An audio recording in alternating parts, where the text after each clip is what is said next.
이 시간에는 우리 하나님 말씀 보는 시간 갖겠습니다. 하나님의 말씀 마가복음입니다. 마가복음 6장 7절에서 우리 13절 말씀, 하나님 말씀 우리 보도록 하겠습니다. 하나님 말씀 우리 다 같이 하나님 말씀 마가복음 6장 7절에서 13절 말씀 우리 찾으셨으면 같이 우리 한 목소리로 읽도록 하겠습니다. 12 제자를 부르사 둘씩 보내시며 더러운 귀신을 제어하는 권세를 주시고 명하시되 여행을 위하여 지팡이 외에는 양식이나 주머니나 전대의 돈이나 아무것도 가지지 말며 신만 신고 두벌 옷도 입지 말라 하시고 또 가라사대 어디서든지 네 집에 들어가거든 그곳을 떠나기까지 거기 유하라. 어느 곳에든지 너희를 영접치 아니하고 너의 발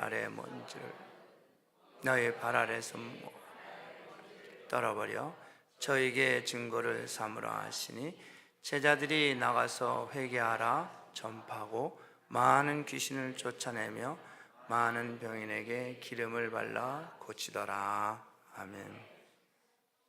고마우신 하나님, 오늘 우리에게 주신 하나님의 말씀, 생명의 말씀, 이 말씀이 오늘 이 예배 가운데 응하게 하시고 모든 주의 백성들 가운데 권세와 권능으로 기름 부으시며 하나님 말씀을 선포할 때 모든 어둠의 권세들이 떠나가며 이 예배가 평강이 임하는 예배가 될 수 있도록 도와주시옵소서.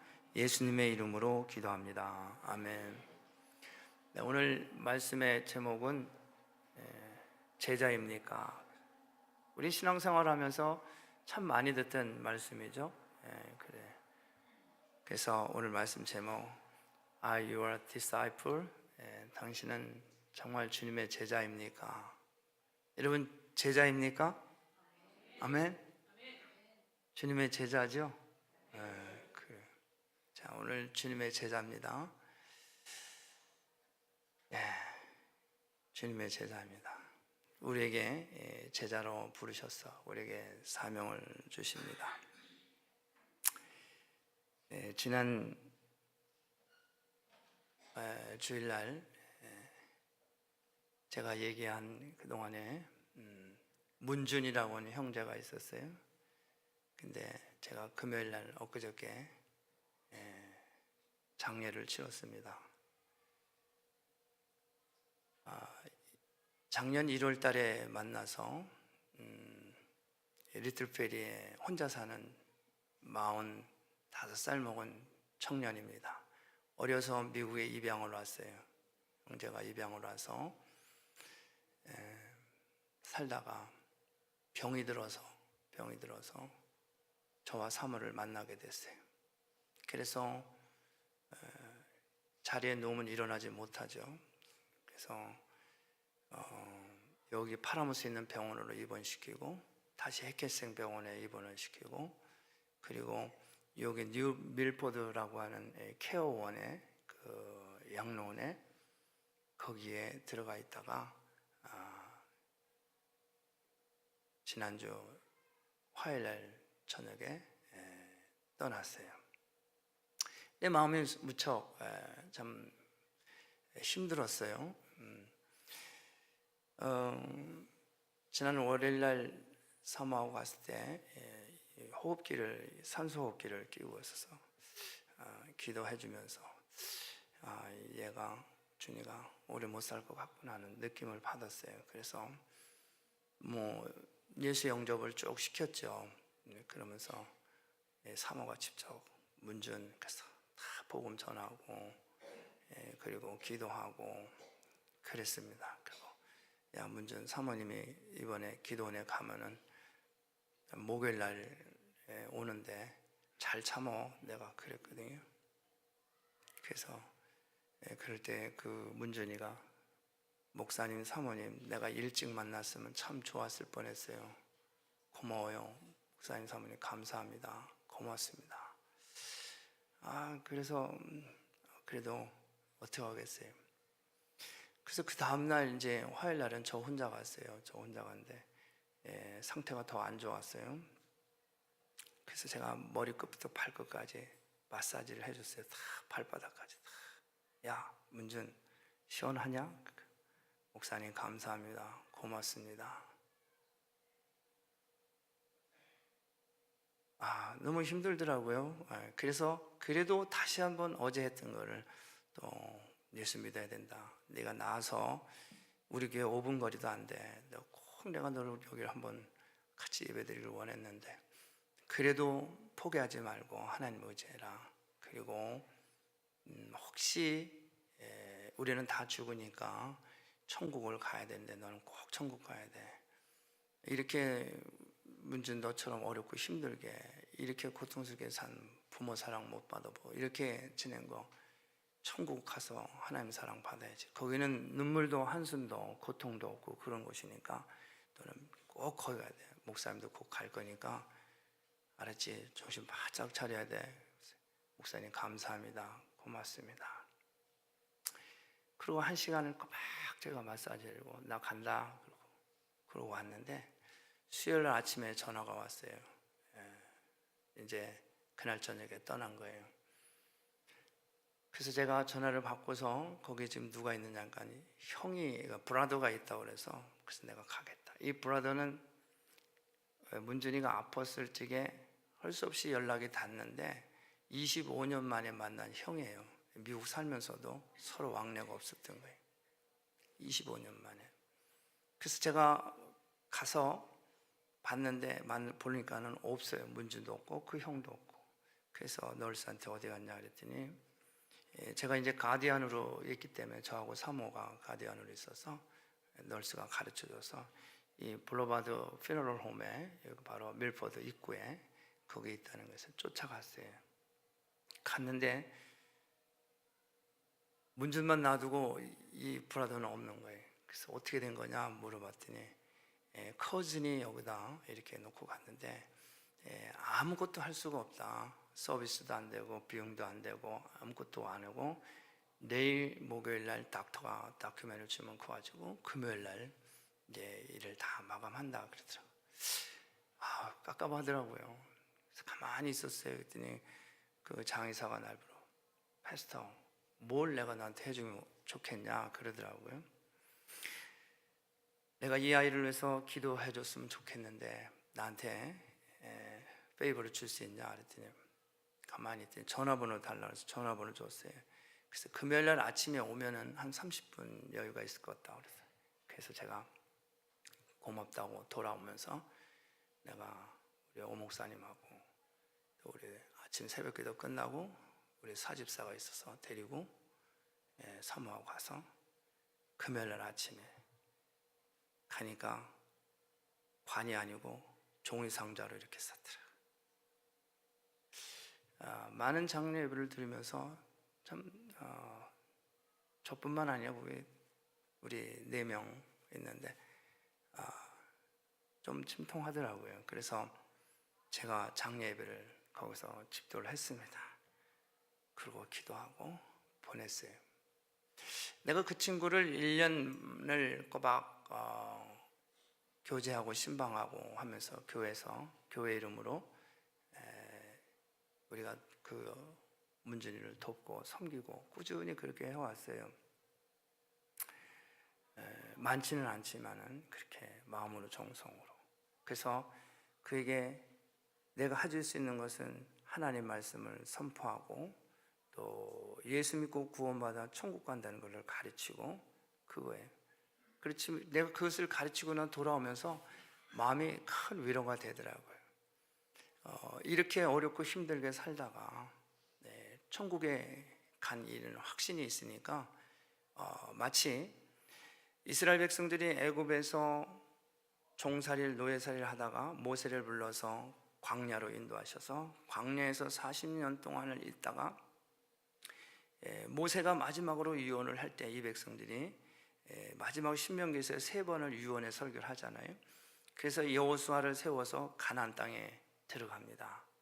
그래서 문준이를 제가 그 젖과 꿀이 흐르는 가나안 땅, 영원한 천국에 보냈다는 그 감동이 와서 제가 굉장히 하나님 앞에 감사하고 또 저 자신이 위로를 받았습니다.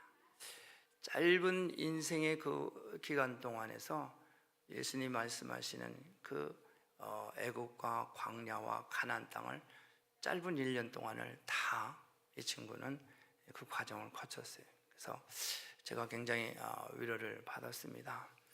오늘 제자입니다. 제자. 예수님께서 공생의 3년 동안을 제자들을 데리고 다니셨어요. 그렇죠?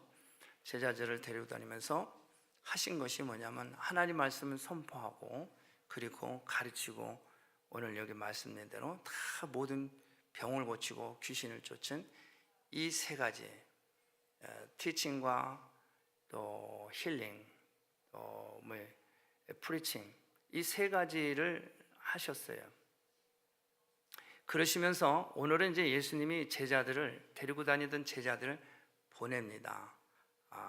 둘씩 짝을 지어서 보내는데 보낼 뿐만 아니라 그냥 보내는 게 아니라 거기다가 무엇을 줘요?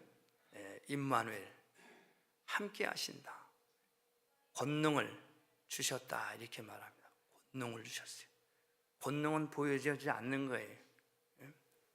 암행어사 이 호패 뭐 있잖아요. 그거면 능력이 얼마나요? 암행어사를 쫓으면 다들 엎드려져요.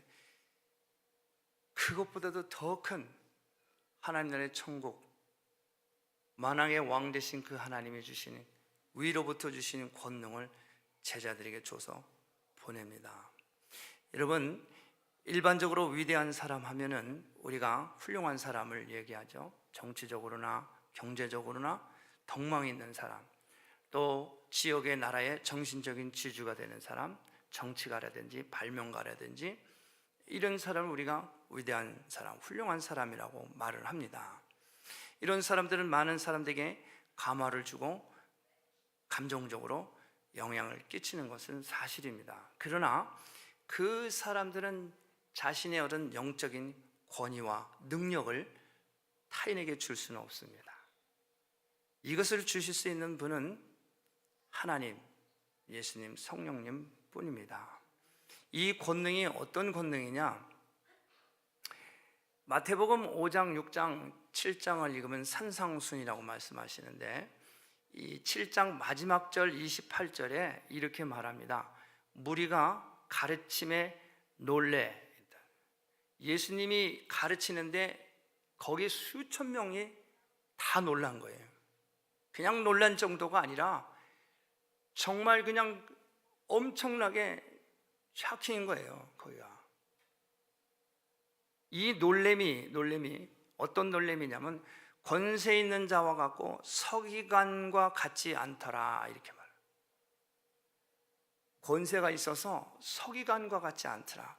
자, 이 서기관 하니까 이런데 여러분 예수님 당시에 서기관 하면 종교적인 최고의 권위자입니다. 여러분 중동의 그 전에 보면 이란의 무슨 호메니형 하면 이건 이 신앙의 종교 지도자, 대통령보다 더 위에 이 사람 한마디에 나라의 모든 것이 정치고 경제가 다 왔다 갔다 하는 거예요. 서기관입니다. 지금은 소련이 이렇게 사회주의되지만 옛날에는 소비에트 연방국에서 공산주의였을 때 고르바초프 서기장이에요. 서기장 하면 권세가 하늘을 찔러요. 예수님 당시에 예루살렘에서 서기관 하면 작은 나라지만 그 권세가 대단합니다. 그런데 예수님이 말씀하실 때 모든 사람들이 다 놀랬다. 저 서기관과 같지 않더라 이렇게 말합니다. 이런 권세를 제자들에게 줬다는 거예요. 제자들에게. 할렐루야. 이 권세 잘 기억하시기 바랍니다. 그렇게 말씀하시면서 보내는데 그런데 마가는 오늘 이건 마가복음은 이 마가는 어디로 가는지를 자세히 말하지 않습니다. 여행을 할 때 오늘 말합니다. 저희가 12제자를 보내는데 명화시대 8절 말씀인데 여행을 위하여 지팡이 위에는 이렇게 말합니다. 여행을 위하여 어디로 가는지를 정확히 말씀을 하지 아니하시고 그냥 보냈다고 그렇게 말하는데 이것은 창세기에 보면 하나님께서 아브라함을 부르실 때 아브라함을 부를 때 본토 친척 아비 집을 떠나 내가 지시할 땅으로 가라. 그 지시할 땅이 어딘지는 모르지만 그냥 거기서 나와서 그냥 가는 거예요. 떠나는 거예요. 그래서 마가는 지금 그와 똑같은 지금 상황입니다. 이 상황. 이 마가복음은 다른 복음서하고는 조금 다른 게 그냥 이 아브라함이 내가 지시할 땅으로 가라 하는 것처럼 굉장히 역동적이에요. 그래서 마가복음 1장 1절에 어떻게 시작하냐면은 하나님의 아들 예수 그리스도의 복음의 시작이다. 그러고 그냥 사역을 시작하는 거예요. 마태복음은 어떻게 아브라함과 다윗의 자손 예수 그리스도의 세계라. 그러면서 예수님의 족보를 쭉 누구를 낳고 이렇게 시작해요. 근데 마가복음은 그냥 예수 그리스도의 복음의 시작이다. 그러고 사역을 바로 시작을 해요. 굉장히 아주 역동적이죠. 누가복음은 더 부드러워요. 마태복음은 예수님이 어떻게 오셨는지 역사적인 사실을 다 설명을 하는데 누가복음은 뭐라 하냐면 이루어진 사실에 대하여서 데오빌라 각하에게 서술하여 적어서 보낸다. 상당히 부드럽고 논리적이고 사실만 수집을 해서 보도하는 게 누가복음이에요. 누가는 의사예요. 그렇기 때문에 마태가 전하는 이 보도 내용과 마가가 지금 하는 내용은 굉장히 거칠고 아주 역동적이고 굉장히 프랙티컬합니다. 그렇기 때문에 복음의 시작이다 이렇게 말하잖아요. 그래서 이 어디로 가는지를 이렇게 마가는 자세히 보도하지 않지만은 마태는 어디로 가는지를 말을 합니다. 마태복음 10장에 보면은 똑같이 제자를 파송하는 내용인데 뭐라고 얘기했냐면은 이방인의 길로도 가지 말고 사마리아의 고을에도 들어가지 말고 차라리 이스라엘 집에 잃어버린 양에게 가라. 그러니까 정확하게 이방인에도 가지 말고 사마리아 고을도 가지 말고 어디로 가요? 이스라엘로 가라는 거예요. 이스라엘로.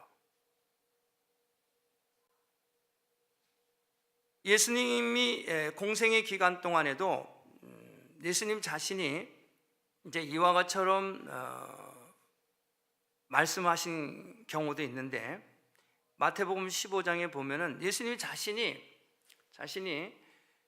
이방 나라를 갑니다. 두로와 시돈 땅에 가요. 근데 거기 갔는데 거기는 이스라엘이 아니죠. 거기를 갔는데 한 귀신 들린 여자가 예수님을 쳤습니다. 선생님이요, 내 딸이 귀신 들렸는데 내 딸을 고쳐달라는데 예수님이 들은 척만 척이 안 들어요. 그러니까 제자가 선생님 지금 저 여인이 지금 선생님 좀 부르고 있습니다. 그랬더니 예수님 말씀하시잖아요. 이스라엘 집에 잃어버린 양 외에는 다른 데로 보냄을 받지 않았다. 이렇게 그 이스라엘만 말씀하시는 거예요. 그래도 이 여인이 자기는 가나안 여인이잖아요. 그래도 예수님 내가 온 건 여기 왔지만 난 이스라엘 외에는 관심이 없다는 얘기예요. 그러니까 그래도 고쳐달라고 애원을 하니까 예수님이 또 뭐라고 얘기하냐면 자녀의 떡을 개들에게 줄 수 없다. 심하게 말하는 거예요. 뭐 이방 나라에 와서 우리 가나안 사람 관심 없는 것도 뭐 언짢은데 거기다 대고 또 그래도 고쳐달라니까 자녀의 떡을 개들에게 줄 수 없다는 거예요. 그러니까 이 여자가 또 뭐라 그래? 옳소이다. 개들도 주인의 상에서 떨어지는 떡 부스러기를 먹습니다. 예수님이 오히려 깜짝 놀란 거예요. 내 믿음이 너를 구원했다. 이래요. 자, 마가는 어디로 가는지를 말씀을 하는데 마태는 이방인도 아니고 사마리아 고을도 아니고 이스라엘도, 그리고 예수님 자신도 두로 시돈 땅에 가셔서 거기서도 관심이 어디에? 이스라엘입니다. 왜 그러면 이스라엘에 이렇게 관심을 갖게 됐냐? 그 배경은 출애굽기에 보면은 이런 말씀이 있습니다. 이스라엘을 내 아들 장자라 이렇게 말합니다. 이스라엘 내 아들 장자. 그리고 제사장 나라. 이스라엘을 내 아들 장자라고 제사장의 나라를 해요. 그러니까 예수님은 이렇게 이스라엘에서 관심을 가지고 거기에 포커스를 맞췄을 때에는 이 이스라엘을 통해서 복음 전도인의 중추적인 역할을 맡기시기 위해서 그런 거예요.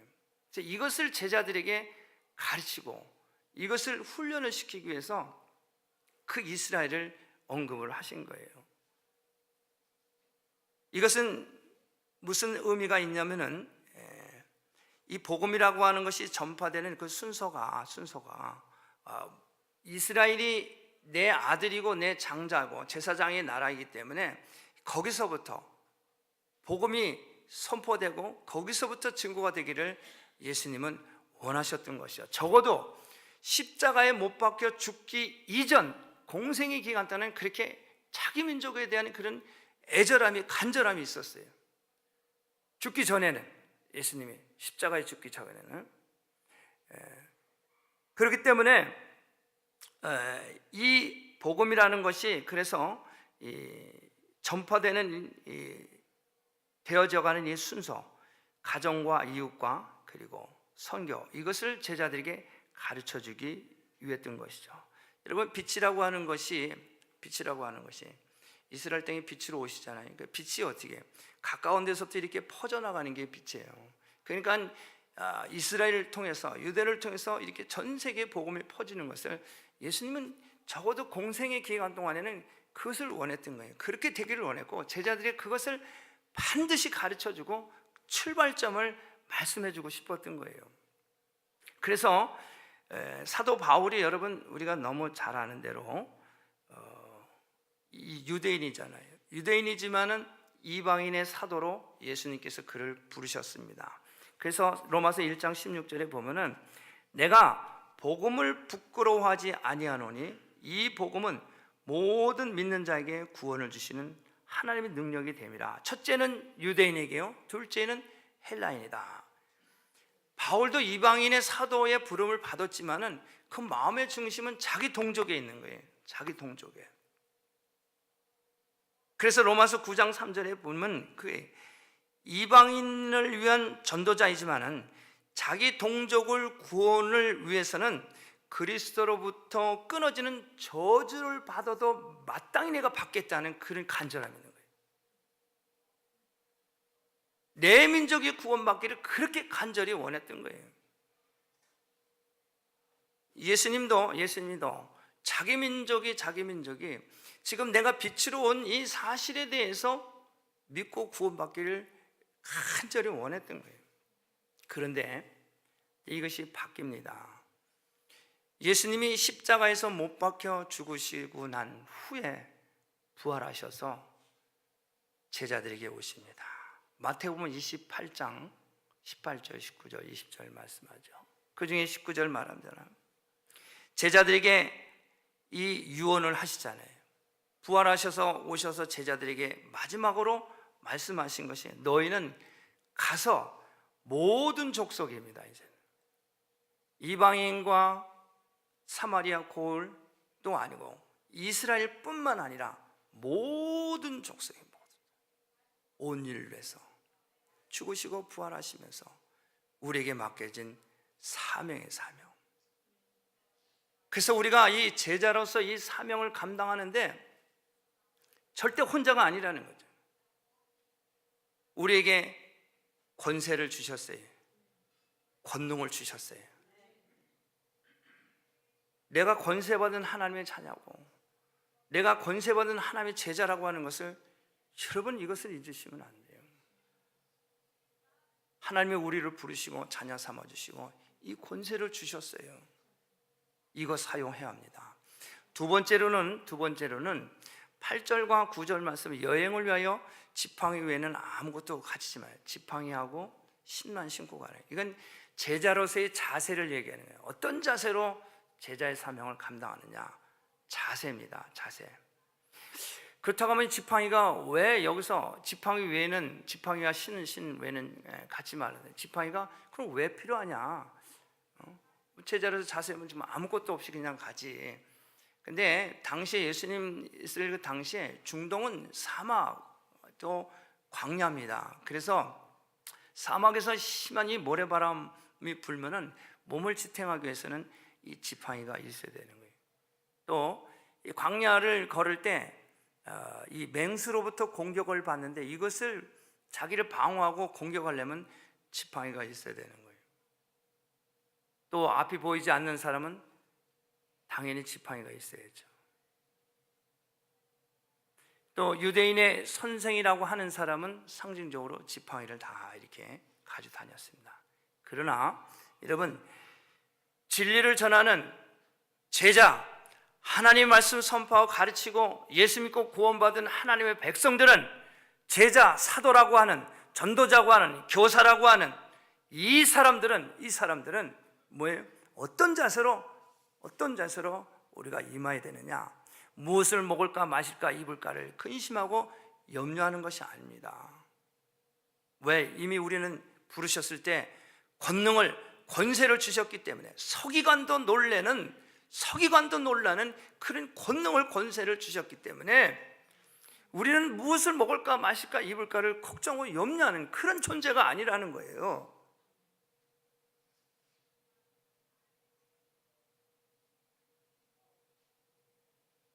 여러분, 복음에 방해되는 불필요한 것들, 이런 것들은 다 우리가 제거를 해야 돼요. 저는 어떤 사형수의 간증을 들었습니다. 어떤 사형수의 간증을 들었는데 제가 은혜를 받았어요. 이 사형수의 간증을 통해서. 사형수가 돼가지고 감옥에 들어갔는데 그날 마침 자기가 감옥방에 들어갔는데 그날 3사람이 사형을 당하더라는 거예요. 한 사람은 여잔데 그렇게 몸부림을 치고, 그래서 그 모습을 보면서 두려움과 공포와 말할 수 없이 괴로웠다는 거예요. 그런데 또 한 남자는 다음번에 집행을 하는데 보니까 이 사람은 아무 소리도 안 하고 그냥 넋이 나갔더래요. 그냥. 그래서 그 사용하는 그 집행장에 들어갔다가 나오는데 자기 앞에, 바로 눈앞에 2사람이 누워있더래요. 그래서 자기가 저렇게 되면 좋겠는데 저렇게 되기까지가 너무 괴롭고 힘들다는 거예요. 바로 그 죽기 전에 두려움, 공포 말았습니다. 그런데 또 한 사람이 사형수가 나오는데 이 사형수는 25살 먹은 청년이래요. 그런데 나오는데 이 사람은 몸에 수갑도 채우지 아니하고 그냥 맨몸으로 간수가 옆에 따라오면서 오는데 이 사형수가 노래를 부르면서 이 복도를 나오는 거예요. 세상에서 방황할 때 나 주님을 몰랐네. 내 맘대로 고집하며 온갖 죄를 저질렀네.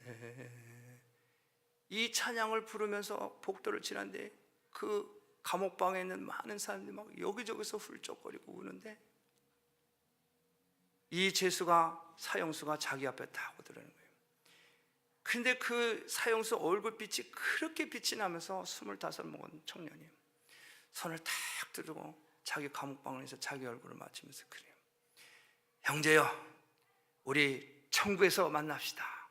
예수 믿고 구원 받으시기 바랍니다.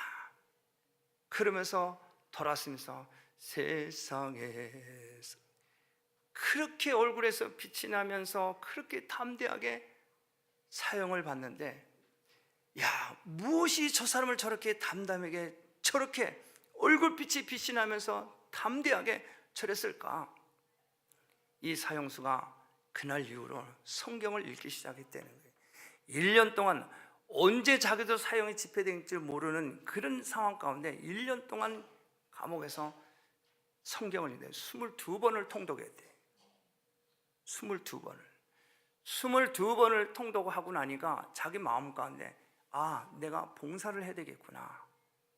근데 감옥 안에서 봉사할 게 뭐가 있어요? 봉사할 게 없는 거예요. 그래서 자기 마음 가운데 성경을 22번을 통독으로 막 봉사하고 싶은 마음이 많은데 쓰레기 소각장을 우연히 바라보는데 그 간수가 옷들을 거기다 태워드린 거예요. 그 안에서 입던 옷들, 이런 거죠. 그래서 보니까 쓸만한 옷이 있더라는 거예요. 그래서 간수한테 가서 내가 보니까 쓸만한 옷이 있는데 그걸 따로 빼줘라. 내가 좀 그걸 세탁을 해서 좀 쓰겠다. 간수 그걸 빼주더래요. 그래서 그거를 자기가 다 세탁을 해가지고 그 방 안에서 면회 오지 않는 사람 그 죄수들한테 그걸 새 옷을 바꿔줬대. 무려 1,500벌을 자기가 세탁을 해서 그렇게 갈아줬대. 계속. 그러니까 어떻게 해요? 이 사람이 변화받은 것이 그 안에서 소문이 나기 시작하는 거예요. 밤이고 낮이고 하나님 말씀 읽고 하니까 죄수들도 저거 예수쟁이. 그래도 자기 마음 가운데는 기쁨이 생기면서 성경을 그렇게 읽고 또 읽고 그러면서 봉사하고 헌신하는 일에 남은 삶은 언제 죽을지 모르지만 그런 거예요. 그런데 자기 아들이 중학교 다니는 아들이 둘인데 아들인데 면회를 와서 그런데 아빠 나 3만 원만 주세요 그러더래. 아니 자기가 죄수인데 돈을 3만 원을 달라고 아들이 오는 거예요. 그래서 자기가 그랬대. 아들 걱정하지 말아라. 내가 3만 원 네가 원하는 날 내가 보내주겠다. 그랬는데 돈이 없잖아요. 그런데도 걱정하지 마라. 내가 해줄게. 근데 그를 면회 온 집사가 한 사람이 있었어요. 무려 그 사람을 수년 동안 10년을 넘게 그에게 복음을 전하고 교제한 그 집사 한 분이 계셨어요. 그분을 통해서 내 아들이 돈이 3만 원이 필요한다. 뭐 때문에 필요하냐고 자기가 물어봤더니 영어를 배워야 되는데 영어 학원에 등록을 해서 좀 공부하고 싶다. 그랬더니 그 집사님이 자기 교회 안에서 영어를 가리키는 영어 선생이 있어서 그 아이들과 교제를 해서 영어 공부를 시킨 거예요. 그 아들이 자라면서 교회 장로가 그 사람을 돌봤습니다.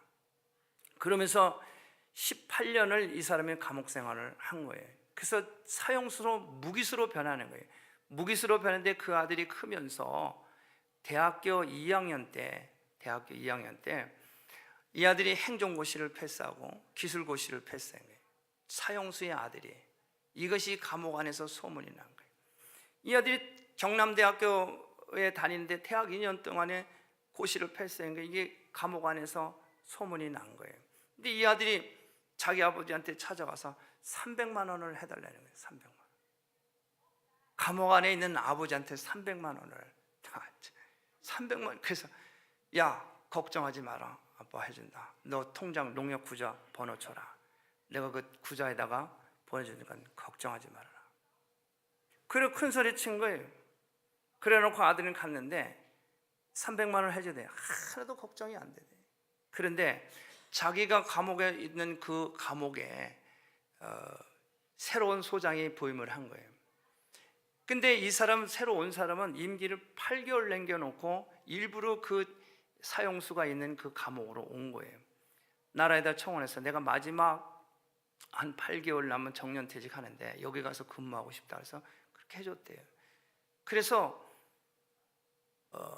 그 소리를 듣고 그 감옥 소장이 이제 온 거죠. 그래서 와가지고 그 사형수를 불러 이제 무기수가 됐죠. 무기수가 돼서 불렀대요. 불러가지고 이제 돈이 300만 원이 필요하다는 것을 이제 알은 거예요. 그래서 그거를 이제 이 소장이 어떻게 감옥에 있으면서 아들을 이렇게 훌륭하게 키웠나 그게 너무너무 궁금하고 만나보고 싶어서 일부러 왔다는 거예요. 그래서 300만 원에 내 아들이 이렇게 해서 이렇게 필요하다고 그래서 기도하고 있다.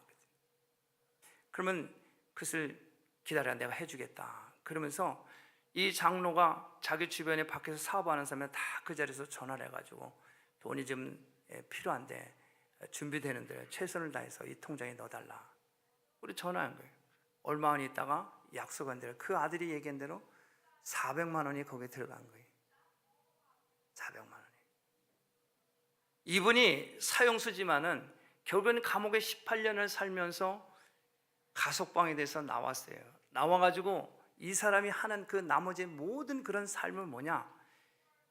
양로원을 다니면서 노인분들을 짜장면 1,400원짜리 만들어서 섬기는 봉사를 하고 있습니다. 여러분, 제자의 삶이에요. 제자의 삶. 제자. 하나님이 자기를 부르셔서 말씀을 통해서 변화를 받고 새 사람 되니까 감옥인데 돈 없어요. 밖에 있는 아들은 3만 원 주세요. 300만 원 주세요. 하나도 걱정이 되지 않는 거예요. 왜? 날 구원하신 그 하나님을 믿으니까, 그 하나님이 모든 것을 다 가지고 계신다고 그것을 아니까, 내게 권능을 주고 권세를 주신, 세상도 놀라게 하는 그 권능을 내가 비록 감옥 안에, 이 창살 안에 있지만은 권세를 주시는 그 하나님이 내가 나와 함께 한다는 이런 확신이 있기 때문에, 아들은 아직 하나님을 못 만나고 아직 주님을 못 만났지만 내가 만나는 하나님, 아들을 놀게 하고 소장을 놀게 하고 그 안에 있는 모든 죄수들을 다 놀라게 해서, 여러분, 제자가 지팡이 신발만 신고 나가는 거예요. 자세가 중요한 거예요. 자세. 준비돼서 제자 사역하는 것이 아니라, 능력이 돼서 제자 사역하는 것이 아니라, 내게 권세를 주셨다고 하는, 권능을 주셨다고 하는 이 사실을 내가 믿고 의지하면서 그러고 나가는 거예요. 무엇을 먹을까, 마실까, 입을까, 이거 해야 되는데 저거 해야 되네, 그것이 아니라 하나님 믿고 나가는 거예요. 여러분, 이 땅에서 적은 자가 하늘에서 상이 크다고 말합니다. 이 말씀의 의미는, 이 산상수훈에서 마태복음에서 말씀하시는 이 말씀, 나를 인하여 너희를 욕하고 핍박하고 거짓으로 너희를 거스려 모든 악한 말을 할 때는 너에게 복이 있느니라. 기뻐하고 즐거워라. 하늘에서 너의 상이 큽니다. 지팡이 신발 신고 복음 전에다 억울한 일 당하고 거짓말로 거스려서 악한 말을 하고 기뻐하시기 바랍니다. 하늘에서 상이 크다. 그래서 사도 바울은 자기 자신의 복음에 방해되는 모든 것들을 믿음의 진보에 서서 모든 것을 해로 여기고, 하나님을, 예수를 아는 지식이 가장 고상하다, 그를 얻기 위해서 그를 위해 모든 것을 버렸다고 하잖아요. 바울이 고백하잖아요. 자기의, 나로 말할 것 같으면 히브리인 중에 히브리인이고 베냐민 지파야, 공부하기로 따지면 가말리엘 문화생이고, 이것이 다 복음에 방해된다는 거예요. 이걸 다 해로 여긴 거예요. 이게 내가 사역하는데 불필요한 거예요. 이게 예수를 전하는데, 이 예수, 권세 주신 그분을 증거하는데 이것이 불편한 거예요. 그래서 그것을 다 내려놓고 예수를 내가 얻고, 그것을 얻기 위해서 나머지를 다 배설물같이 여기고 다 쓸어버렸다. 여러분, 결론입니다. 제자, disciple. 오늘날 신자는 많은데 예수님을 따르고 예수님처럼 사는 그런 제자가 없다. 예수님을 따르고 예수님처럼 사는 그런 제자가 없다는 거예요. 있긴 있지만은 부족하다는 거예요. 예수님께서 제자를 부르시고 보내신 것은 뭐냐? 3년 동안 데리고 다니면서 이들을 내 증인을, 이제 곧 있으면 내가 십자가에 못 박혀 죽고 나면은 내가 이 땅에 육신의 몸을 얻고 왔다는 건 누군가가 나를 증인을 해야 되잖아요. 내가 메시아인 것을, 내가 하나님인 것을 누군가가 증거해야 돼. 그래서 12명의 제자를 데리고 다니면서 기사와 표적과 능력 다 보이시고 말씀하신 것을 다 가르쳐 주시고 다 했어요.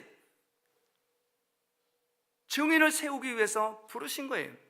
그런데 여러분, 우리 잘 들으시기 바랍니다. 3년 동안 예수님과 따라다녔다고, 3년 동안 따라다니면서 그런 능력을 다 보았다고 증인의 삶을 사느냐? 안 된다는 거예요. 교회를 3년을 다니고 10년을 다니고 30년을 다니고 교회에서 병 고치고 귀신 쫓고 하는 거 다 봤어요. 교회 생활도 10년, 20년, 30년 됐어요. 그게 증인이 돼? 그게 제자냐? 그것 가지고는 안 된다는 거예요. 위로부터 임하는 권능을, 성령을 받아야만이, 그래야 증인의 삶을 살 수가 있다는 거예요. 보세요.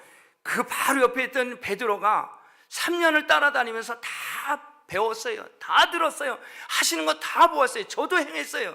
그런데 정작 예수님이 십자가에 달리실 때는 예수님을 배반하잖아요. 위증하잖아요. 나 못 봤어. 그런 사람 몰라. 무슨 소리, 나 그런 사람 몰라. 3번을 배신하잖아요. 가룟 유다는 어떻게 해요? 유다는 옥합을 깨트려서 기름을 향유로 예수님의 발에다 부르니까, 야, 그 비싼 것을 거기다가 붓고 그러냐? 가난한 사람 주면은 그거 얼마나 유용하게 쓸 텐데. 뭐예요? 사람은요, 모든 사람은 다 자기도 모르는 사이에 자기 세계를 형성하고 있어요. 그 형성을 기반으로 해서 해석하는 거예요. 그것을 통해서. 그래서 비슷한 것 같아요. 그러나 같지는 않아요. 우리가 같을 수 있는 것은 하나님, 예수님, 성령 안에 있을 때 하나가 될 수가 있다는 거예요. 성령이 받지 못하면은 비슷하지만은 따라오는 것 같지만은 같을 수가 없어요. 성령을 받게 되면은 세상의 권세자도 또 병든 자도 누구도 남자도 여자도 서로 배운 환경도 다 달라도 오순절 마가의 달 앞에 모여서 기도하고 불에 혀가 치면서 성령이 임할 때 하나가 되는 거예요. 성령이 임하지 않으면, 권능이 내게 임하지 않으면 우리 각 사람이 나도 모르게 형성되어 있는 그 세계관이 있단 말이에요. 이 세계관, 그것 가지고 해석을 하는 거예요. 그것 가지고 자기 주장을 하는 거예요. 성경을 말하는 것 같지만은 아니에요. 그 속에 내면에 있는 그것으로 해석하고 그것으로 얘기해요. 누구처럼? 가룟 유다처럼. 그럼 어찌 보면 비슷해요. 맞는 것 같아요. 그러나 하나가 되지는 못해요. 성령으로 하나가 될 수 있어요. 비로소 성령으로. 그래서 성령을 받아요. 그래서 예수님이 십자가에 못 박혀 죽으시고 난 부활하신 후에 제자들에게 성령을 받아라. 내니 안심하라. 다른 거 걱정하지 말고 성령을 받아라. 성령을 받을지어다. 아버지와 아들과 성령의 이름으로 세례를 줘라. 성령을 받아야만이 하나가 된다는 거예요. 하나가. 그렇지 않고는 다 자기만이 자기 속에 형성되어 있는 그것 가지고 해석하고 번역하고 하니까 세상적으로 보면은 아주 지식적이고 훌륭하고 그래 보여요. 맞아요. 그러나 그것 가지고는 하나가 안 되는 거예요. 그거 가지고 그리스도 안에서 하나가 안 된다는 거예요. 그게 하나. 거기서는 뭐예요? 자기 의만 나오는. 여러분, 그래서 누가복음 24장 48절에서 누가는 이렇게 말합니다. 너희는 이 모든 일의 증인이라. 볼지어다 내가 내 아버지의 약속하신 것을 너에게 보내리니 너희는 위로부터 능력을 입혀올 때까지 이 성에서 유하라. 이렇게 말. 이거 받아야 돼요. 이거 받아야 돼요. 성령 받지 않으면 여전히 내 속에 형성된 그것 가지고 말하는 거예요. 그건 뭐냐? 한계가 있어요. 그러나 성령은 초월적인 거예요. 성령 받지 않으면 내 것 가지고 정죄하고 비판하고 판단. 성령이 임하면 용납이 됩니다. 죽은 거예요. 죽습니다. 나는 없고 오직 예수만 있어요. 성령 받지 않으니까 다 자기가 가지고 있는 그런 지식, 경험 이런 거, 그걸 다 나름대로는 다 복음을 위해서, 교회를 위해서, 하나님 나라에서 다 말을 해. 그런데 왜 그렇게 말을 하는데 왜 하나가 안 되냔 말이에요. 왜 그게 하나가 안 되냔 말이에요. 그거는 권능을 받지 않았기 때문에 그런 거예요. 권능을 받은 다음에는 그러면 내 거 없어요. 다 해로 여기는 거예요. 다 해로 여기는 거예요. 바울이 다 해로 여기듯이 다 해로 여기는. 가장 고상한 예수를 얻게. 그래서 예수가 내 마음에, 네 마음에, 우리 모두 마음에 예수의 마음이 있다고 하면 그럴 때 하나가 되는 거예요. 그럴 때 우리가 하나가 되지 못하니까 이렇게 힘든 거예요. 예수님 때문에 참고 인내하는 거죠. 아직 하나가 되지 못한 사람 하나가 될 수 있도록, 권능이 그에게 임할 수 있도록 부르심을 입은 제자들, 사명자들은 그래서 힘든 거예요. 그래서 어려운 거예요. 그래서 좁은 길입니다. 그래서 협착한 길이에요. 참고 인내하고 기다려주고, 그 길은 외로운 길, 고독한 길. 그러나 거기에는 임마누엘 되신 하나님이 함께 하신다는 이 사실 위로받으시기 바랍니다. 여러분, 오늘 제자입니까? 우리에게 물어보셨어요. 너희는 12절 말씀 끝으로 나가서 회개하라. 나가서 회개. 나간다고 하는 것, 창세기 12장에 아브라함이 본토 친척 아비 집을 떠나는 거예요. 그 아비 집은 우상을 섬기는 집이에요. 거기서 나가야 돼요. 애굽에서 나가야 돼. 나의 불편한 마음, 나의 자존심, 또 나의 지식, 나의 경험, 여기서 나가야 돼. 여기서 나가야 돼. 내 아픔, 고통, 어려움, 여기서 나가야 됩니다. 거기서 여전히 머물러서 뭘 하려고 하면은 안 돼요. 거기서 나가야 돼요. 죄악에서, 어둠에서, 불편한 마음에서, 세상 지식 경험에서 나가야 됩니다. 회개해야 합니다. 그리고 그럴 때 권능을 받는 거예요. 그럴 때 내 옆에 있는 형제를, 이웃을, 내 지역을, 내 가정을 사랑하고 하나님 말씀 선포하고 가르치고, 이것이 훈련이 되어질 때 우리는 이제 하나가 되어서 열방을 향해서 하나님의 성호를 비포와 수금과 찬양을 하면서 하나님의 언약의 법궤를 메고서 우리는 세계를 품고 나가는 것입니다. 이게 진정한 선교입니다. 여러분, 선교가 사람이 많아서가 아니라 비록 10명이든 20명이든 하나가 되어졌을 때 그 선교는 놀라운 선교가 되는 거예요. 사랑하는 성도 여러분, 위로부터 능력을 오늘 이 예배 가운데 입으시기 바랍니다. 이 능력을 입으시고, 여러분들은 제자입니다. 사명자들입니다. 사람을 낚는 어부입니다. 이 능력에 힘입어서 많은 사람들을 구원케 하고 주께로 인도하는 제자들이 다 되시기를 주님의 이름으로 축복합니다. 기도하겠습니다. 고마우신 아버지 하나님, 은혜와 사랑을 감사를 드립니다. 주님, 오늘 우리에게 주신 하나님의 말씀, 생명 말씀, 제자입니까? 우리에게 물으셨어요. 하나님, 제자의 사명을 감당하는 데 불필요한 것들을, 복음에 방해하는 것들을 예수 이름으로 다 쫓고 없이 하게 하시고, 하나님께 영광 올려드리는 복 있는 귀한 사역 잘 감당할 수 있도록 도와주옵소서. 예수님의 이름으로 기도합니다. 아멘. 이제 모두 다시 다 같이 일어나셔서 우리 치유와 회복을 위해서 함께 기도합니다. 여러분, 오른손을 가슴에 얹고 정말 제자로서의 오늘 권능을 받는 귀한 이 은혜가 되어서 귀한 사역 감당한 저와 여러분 되시길 원합니다. 우리 함께 기도하겠습니다. 고마우신 아버지 하나님, 감사합니다. 우리에게 제자로 아버지 부르시고 아버지 우리에게 인쳐주시며 권능을 권세를 주셨사오매, 아버지 하나님, 이제는 이 복음을 위하여 하나님 나라를 위하여 아버지 이 복음을 증거하고 선포하며 많은 영혼들을 주께로 인도하는 제자의 삶을 사는데 부족함이 없도록 기름 부어 주시옵소서. 저들의 병든 몸을 고쳐주시고 깨끗게 하시고 하나님만 영광 받아 주시옵소서. 할렐루야. 하나님 감사합니다. 주를 찬양, 손을 들고 찬양, 전쟁은 나에게 속한 건 아니니. 주를 찬양, 손을 들고 찬양, 전쟁은 하나님께 속한 것이니. 다시 한번 주를 찬양, 주를 찬양, 손을 들고 찬양, 전쟁은 나에게 속한 건 아니니. 주를 찬양, 손을 들고 찬양, 전쟁은 하나님께 속한 것이니. 고마우신 하나님.